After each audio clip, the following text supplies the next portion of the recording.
La crise sanitaire du coronavirus a mis sur le devant de la scène les questions industrielles et le Made in France.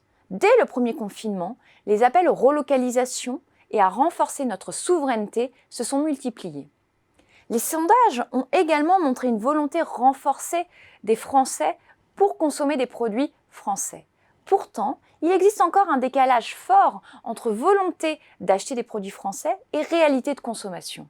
Différentes raisons peuvent expliquer cette situation, telles que le pouvoir d'achat, la diversité de l'offre de produits made in France, la qualité d'information et surtout l'accès à l'information sur l'origine du produit ou encore les contraintes européennes. Il est important de rappeler que les délocalisations et les destructions d'emplois industriels sont également liées à nos choix de consommation, notamment dans le B2C.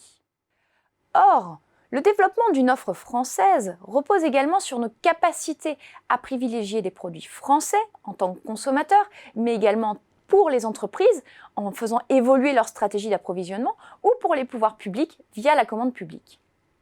Dans un rapport de 2018, le Conseil d'orientation pour l'emploi a estimé que si les Français achetaient 10% de produits français parmi les biens consommés, 150 000 emplois nets pourraient être créés. Une autre étude du cabinet PwC et du Conseil national des achats, qui a été réalisée à l'été 2020, montre qu'une sécurisation de certains approvisionnements stratégiques avec un approvisionnement en France permettrait de créer environ 70 000 emplois. Ces chiffres sont d'autant plus importants quand on sait que l'emploi direct dans l'industrie peut générer 3 à 4 emplois indirects. Il s'agit donc de recréer un cercle vertueux après 40 ans de désindustrialisation. Au-delà des questions économiques, il est également possible d'invoquer des raisons environnementales.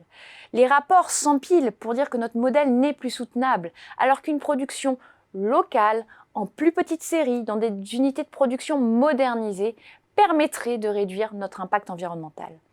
Bien entendu, il faut que cela s'accompagne d'une réflexion sur l'ensemble du cycle de vie du produit et sur les impacts environnementaux sur l'ensemble de la chaîne de valeur.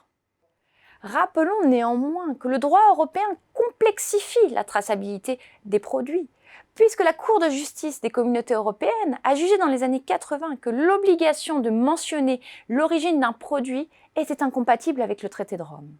Ainsi, si les administrations fiscales connaissent l'origine des produits pour appliquer les réglementations douanières, le consommateur, lui, n'a pas accès à cette information. Or, il faut offrir aux consommateurs cette information sur l'origine du produit, l'origine des principaux composants du produit, ainsi que les lieux des principales transformations et l'impact environnemental de toutes ces opérations. L'Union européenne ne le permet pas aujourd'hui. Pourtant, l'accès à une information est clé, y compris pour privilégier des entreprises plus vertueuses sur le plan environnemental et plus vertueuses sur le plan social. En outre, produire à proximité des lieux de consommation répond à des problématiques d'emploi et de décarbonation de notre économie. Donner l'accès à l'information, c'est donner les moyens aux citoyens de faire un choix libre, éclairé et raisonné. C'est donner les moyens de soutenir nos industries et surtout nos territoires.